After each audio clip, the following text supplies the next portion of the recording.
Community. And Pride Month, yes, is a joyful celebration of diversity, community, culture, identity, but this year's theme is we won't stop until every community feels seen, everyone valued and celebrated, there's equality, and we won't stop remembering that the rights and visibility that we enjoy today are hard-won. We honor the trailblazers who came before us by contributing, and they continue their work with courage and conviction. We won't stop pushing towards freedom, inclusion, recognition, and justice. Together, we will build momentum that carries our community into the future. This is the Pride Month book that Kojo and the Pride team have put together. It's a rallying cry, a reminder that pride, resistance, joy, and solidarity remain a powerful forces for change. And yes, it is powerful forces for change. And for that reason, this month, the Toronto sign in Nathan Phillips Square will be lit up in rainbow color. Yes! A beacon of love and hope in the heart of our city. And of course, I want to thank organizers like Pride Toronto and the 519 for their leadership. And yes, Pride's having a bit because of some cutbacks, but last I checked, I think we've increased your budget by something like 60+% through the years. Yes, to make sure that Pride, the parade, the month continues, because yes, some hard cash. Cash is important, yes. As we raise the Pride flag, let it stand as a symbol of visibility, solidarity, and hope. There's a very special group of people, but before I introduce them, I want to introduce another special group of people. They are our councillors. Deputy Mayor Osman Malik is here. And of course, Councillor Chris Moyes, Councillor Diane Sachs, Councillor Jamel Myers, and Councillor Brad Bradford, Councillor Alejandro Bravo, Councillor Pathy Canaval. They are here in support and in celebration. I think there are some MPPs. I saw Kristen Wong Tam, Alexa, yes. Speaking about a faith leader, she's an Anglican priest. United Church, I'm sorry. Okay, I'm getting my religion mixed up. Okay, never mind. Speaking about religion, there is a special group of people right here today who had the courage, the moral courage to stand up for love and stand up for it publicly. Here to celebrate Pride Month, our flag raising, and a very special anniversary. This year is 25 years since the first same-sex marriage took place in this land, because the law was changed in 2005. Yes. Ministers, rabbis, priests, imams officiated the country's same-sex marriages before the federal government formally changed the law for marriage equality, and they've continued to do so. That's right, they allowed love to happen. Because it happens, and they are celebrating it publicly, and that took courage.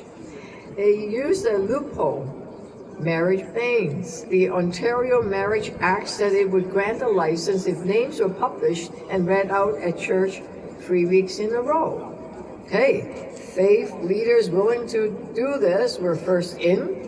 no protection of these rights in legislation. They showed the courage to celebrate love in public. They shaped the culture and the politics that followed. Facing a legal challenge, these same-sex unions were recognized by the Ontario Court of Appeal in a ruling 2 years later. And just hours after that decision, the City of Toronto issued the first marriage license to a same-sex couple, the Michaels, the two Michaels, yes.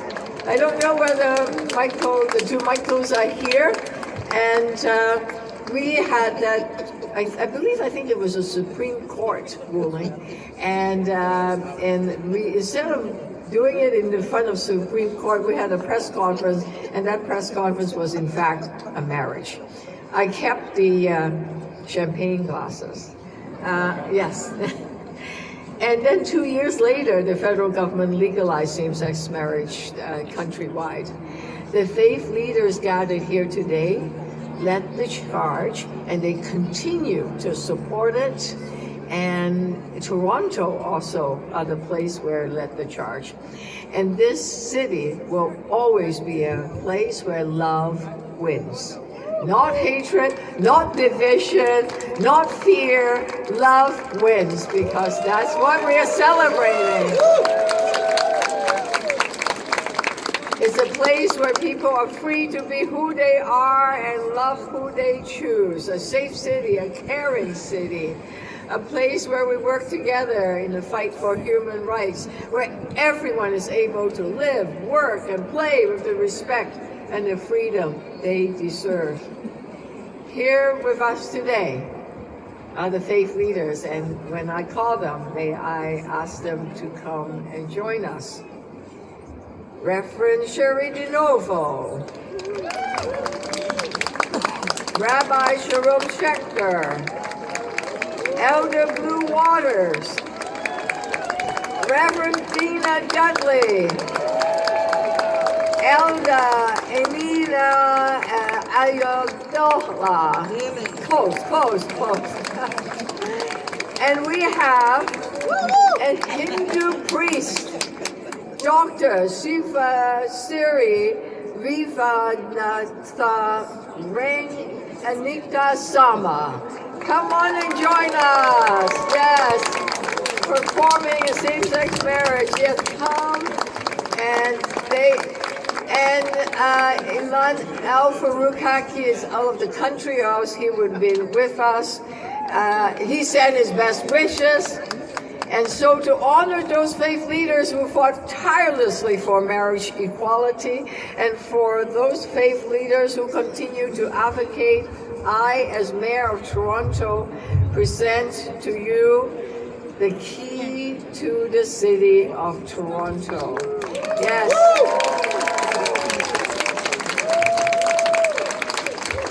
This is the key to the faith leaders for marriage equality. It is the highest honor that a City of Toronto can bestow upon a person or a group of people that stood for love, stood for marriage equality, and had the courageous action to make it happen. And it is also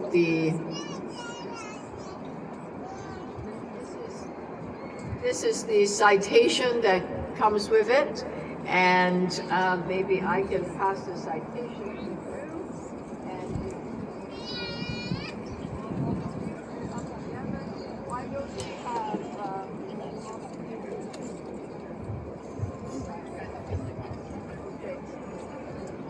yeah.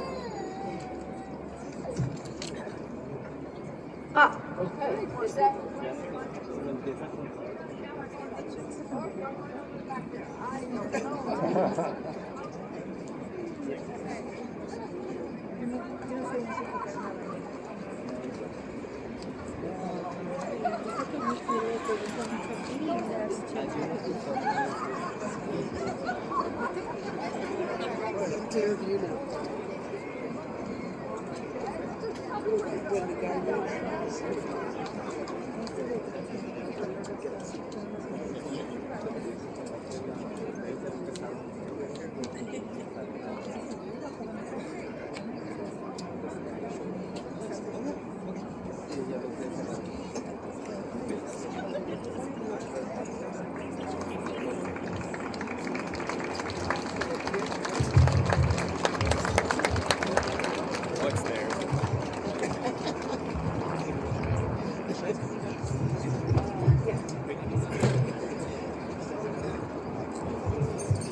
say a few words. I do love me a little bling. Mayor Chow, council members, friends, and especially my fellow courageous faith leaders. On behalf of the Metropolitan Community Church of Toronto, my colleague Reverend Junia Joplin, and all of these extraordinary people who have worked so hard for marriage equality, I want to thank you. We will receive this the key to the city with deep gratitude, but also with humility, because no one single person and no single congregation or institution opened the doors that brought us here today. And this key belongs to the countless 2S LGBTQ plus folks who refused to disappear, who wouldn't stop. And it belongs to those who marched when it was dangerous and spoke when it was costly and loved when they were told their love was impossible, and built community when the world offered nothing but rejection and scorn. For more than 50 years, the Metropolitan Community Church of Toronto has tried to be a place where people could encounter the sacred truth that they are beloved exactly the way they are. And we have celebrated weddings, we have buried our dead, we have cared for one another through the AIDS crisis, we've advocated for justice, because justice is what love looks like in public. Can I get an amen? And we've worked to ensure that faith could be a source of liberation rather than exclusion, because you people represent the folks who, as part of our spiritual truth, know that we are called to work for more love and more justice, not less. So 25 years ago, our congregation became part of a moment that changed Canadian history. Under the leadership of Reverend Dr. Brent Hawkes, MCC Toronto celebrated the marriages that helped lead to the legal recognition of same-sex marriage in this country, and what seemed impossible became possible because ordinary people had the courage to insist on dignity and equality and love. And so today, as we celebrate that achievement, we also remember that the work is not yet finished.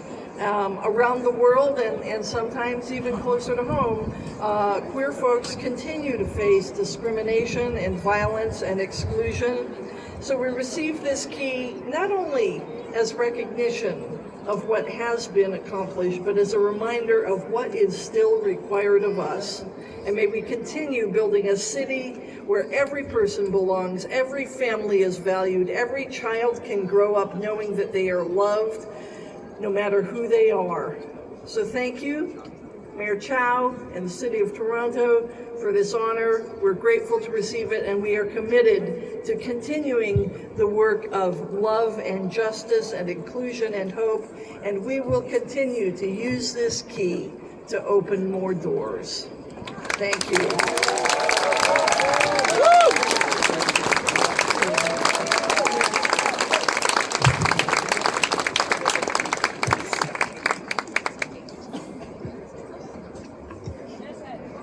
One more speech? Okay. Sherry DeNovo, come on up and share a few words.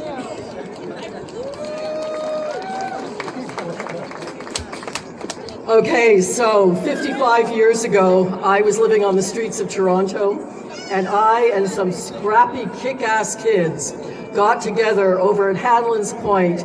We were called Toronto Gay Action, and it was the first pride, not only in Toronto, but the first pride in Canada, 55 years ago. And I'm still alive, yeah. And it's been acknowledged, thank you Mayor Chow, by a plaque there. And Toronto Gay Action not only celebrated, we demonstrated. We demonstrated on Parliament Hill. We asked for outrageous things, like to be able to be rented to not be fired from our jobs, to have access to our children. And I'm here to say we won every single one. And we have another one of us dinosaurs here. Where are you, James Dubrow? Stand up there. He was also at that first Pride. There you go. Yeah. And fast forward, very fast forward to 2001, and you heard Dina talk about, this joint effort. When Brent did that first marriage by bands, we followed at then Emmanuel Howard Park, now Roncesvalles United, and like them, the government threatened to take away my license, threatened our church, the hate mail started, and guess what, folks? Never stopped. And we have the chair of the board here, Stephen. Are you there somewhere? Stephen, stand up so they can see you. Yeah, Stephen Milton. He was the chair of the board back then. These courageous congregations that really stood up for what we stand for. Paula and Blanker were the couple married, 2 women of color, and miraculously got a license in the mail. It was incredible. Fast forward again, 2006, I got elected as MPP. Who knew this street kid could get that job? And for 6 years, we worked to try to get trans rights as human rights in the province of Ontario. And guess what? Toby's Law, named after our music director back then, finally passed. The first in North America in a major jurisdiction. Yay, Toronto. And after that came banning conversion therapy. We got that done. We got Trans Day of Remembrance done. We got parent equality done. All of these were celebrations, and all of them have a face behind it. Davina Hayter, I know you're filming, but you got to stand up because Davina was there for all of those bills, and Davina was particularly there for the passage of trans rights. So yes, we're dinosaurs. I'm 76 this year. 76, scary. But what I really want to celebrate today is Takaranto, Toronto. Takaranto, Toronto is the queer capital of Canada. Let's hear it for Toronto. Yeah. And to all the councillors, to all the faith leaders, to Kojo, who really has got this ship running. Thank you, Kojo. To all of you for showing up and showing up time and time again every year. Rock on to my 55th Pride. Thank you.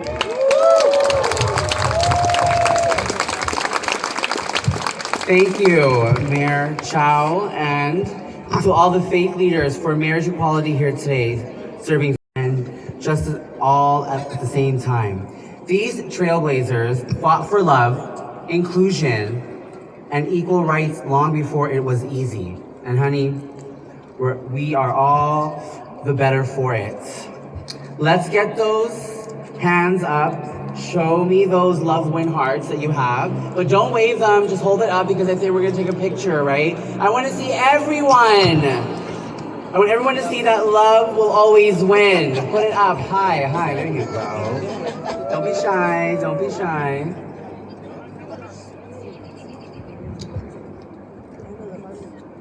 Click, click. Click, click. I'm just making sound effects.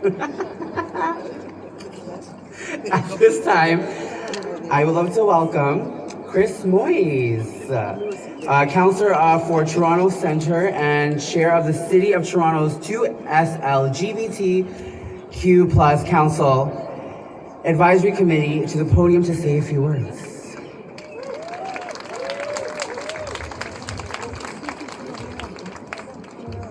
Thank you, Sanjina, the Beach Queen. I love it. And it's such an honor to be here among elders like you are today.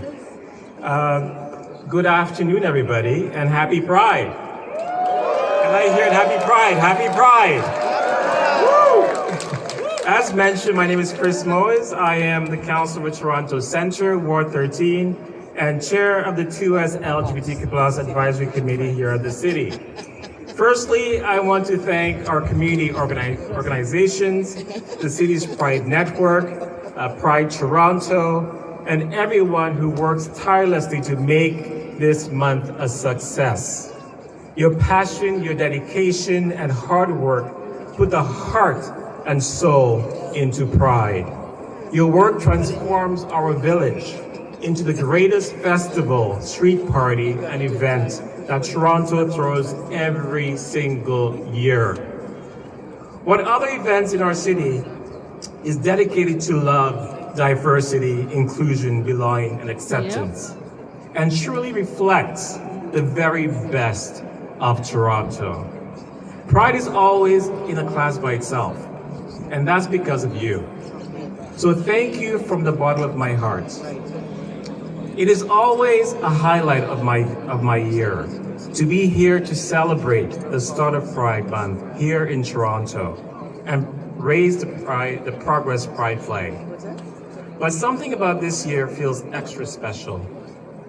It might be because for the first time, we are pedestrianizing 2 blocks of Church Street. Yes, indeed. Beginning June 19th, all the way until August 21st. This wouldn't have been possible without all of the support received from the community. We had about 30 people speak and over 60 people write into Toronto East Circuit City Council, all advocating for the pedestrianization to become a reality this year. Their message was clear. Pedestrianized streets are one of the hallmarks of great cities throughout the world. And they're right.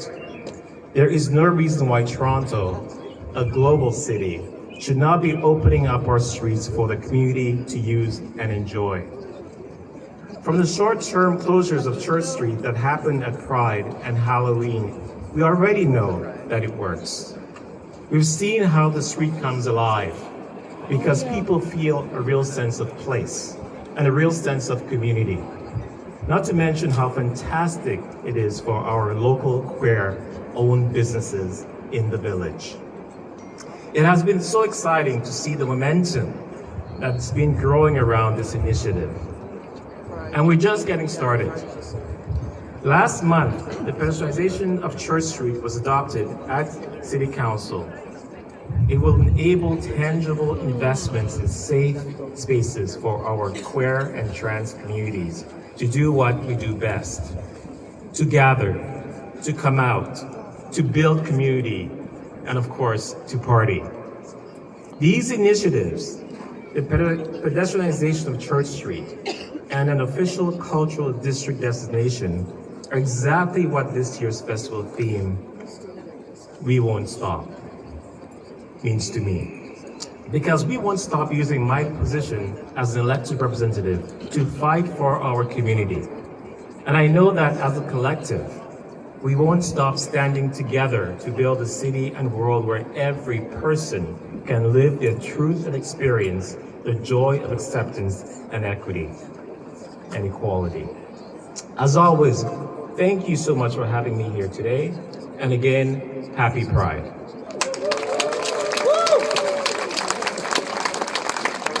And now it is my honor to introduce my dear colleague and friend, Kojo Modeste.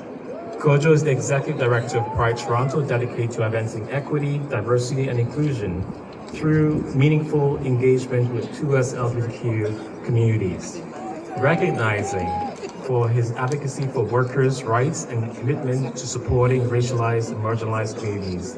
He is a respected leader and advocate within the 2S LGBTQ+ community. Please join me again to welcome him, Kojo.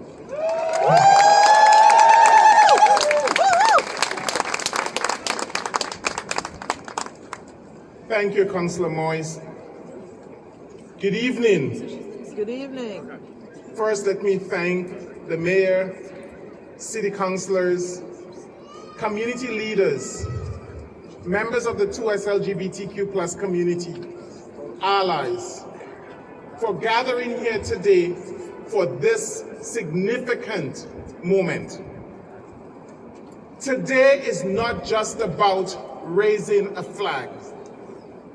Today is about sending a very clear message that the city of Toronto stands with the 2S LGBTQ+ community. The city of Toronto will advocate for the 2S LGBTQ+ community. The city of Toronto, under the leadership of the mayor, will ensure that Pride and 2S LGBTQ organizations in the city are not left without funding.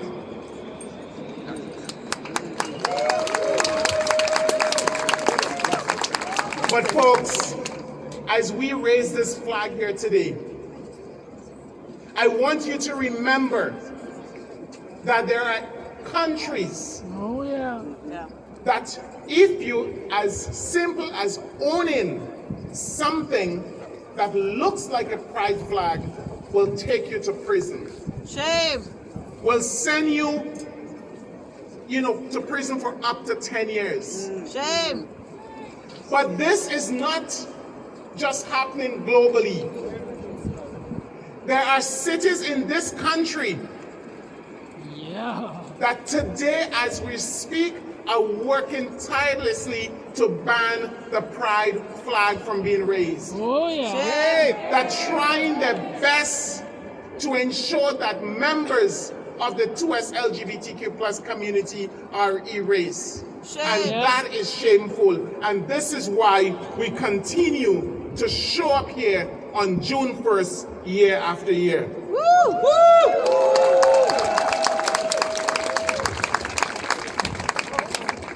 The demands for pride continues. But the benefit that we bring to this city, to the province, and to the country speaks for itself. In 2025, Pride Toronto alone contributed over $500 million to the provincial GDP, over $250 million in taxable revenue. But it is shameful that as executive director, I'm constantly having to say to my team, we cannot afford to pay for artists. We cannot do this. We cannot do that. And we've been asking for 2% of what we contribute. We're not asking for a handout. We're asking for a fair share of the pie. And it is shameful that we're not there as yet. Listen, Mayor. Toronto is recognized globally as the largest pride in North America. The second largest pride in the world. And thanks to folks like Sherry and others, Mayor Chow, when she was a city councillor, and her late husband has all contributed to this. Folks, I stand here today with a heavy heart because we stand the chance of losing that reputation. We stand the chance of losing that which has been built for many years, because we will not be able to celebrate Pride the way that we do if we do not see significant increase in support from our provincial and federal government. But rest assured, they can take some things away, but they cannot take the resilience away from us. They cannot take that fight away from us as members of the 2S LGBTQ community. As our theme for 2026 says, we won't stop. We won't stop fighting. We won't stop showing up. And thank you to all of the MPPs and MPs, you know who you are, that stood with us both in Queen's Park and at City Hall as we continue this fight. We won't stop until every member of the 2S LGBTQ plus community is respected. And let me tell you something, when we win the fight in Toronto, we are going to take it to the regions and the cities. We're going to go as far as Calgary and everywhere else, because we won't stop. Folks, in closing, I would say to you,